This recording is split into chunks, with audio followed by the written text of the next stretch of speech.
প্রচুর ভাই হইতে গেলে ও তখন হেলমেট ছাড়া হেলমেট দিয়ে যে ফিনটা বাড়ানি লাগে হেলমেট তো আমরা সবসময় ইউজ করা লাগে হেলমেটের সময় যে সময় রই থাকে প্রচুর বুঝছেন মাথা প্রচুর গরম হয়ে যায় আর আমরা শহরের যে যানজট বাড়ছে সিলেট তো তখন ঢাকা আর চট্টগ্রাম এলাকা এখন সিলেটের যানজট বাড়ি গেছে ভাই সব সব জায়গা বিশেষ করে চুয়াট্টা আম্বরকানা জিন্দাবাজার বন্দর আমরা রিকাই বাজার থেকে লামাবাজার লাগাইয়া তারাপুর সারা জায়গায় জাম থাকে ভাই অল টাইম ওইখানে যে লোডশেডিং চলে একটু বাদে বাদে চলে যায় কি কারেন্ট এগুলা ওয়ান কাইন্ড অফ বেজাল পুয়াইও যাইতো ওর ভাই আসলে প্রচুর পরিমাণ গরম লাগতেছে ওই জন্য যারা মার্কেটিং জব করে বিশেষ করে ওদের জন্য বেশি কষ্ট হয় সারাদিন এই রোদের তাপের মধ্যে থাকতে হয় সারাদিন এটা মেন্টালি অনেকটা চাপ পড়ে মস্তিষ্কের মধ্যে অনেকটা মানে হাইপার কাজ করে আর কি গরম অনুভব হয় তো ওই জায়গা থেকে অনেক কিছু চিন্তা করতেও সমস্যা হয় আর কি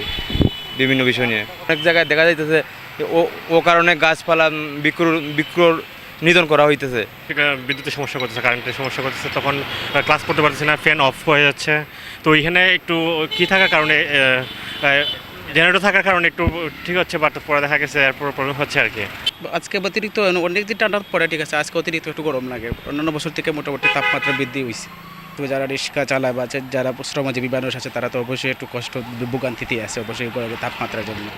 অনেকে আছে যে গরমের কারণে অনেক যে শিশুরা অনেকে রোগে আক্রান্ত হয় যেমন হাম অনেক কিছু জ্বর তাপমাত্রা অনেক কিছুই রোগ সৃষ্টি হয় গরমে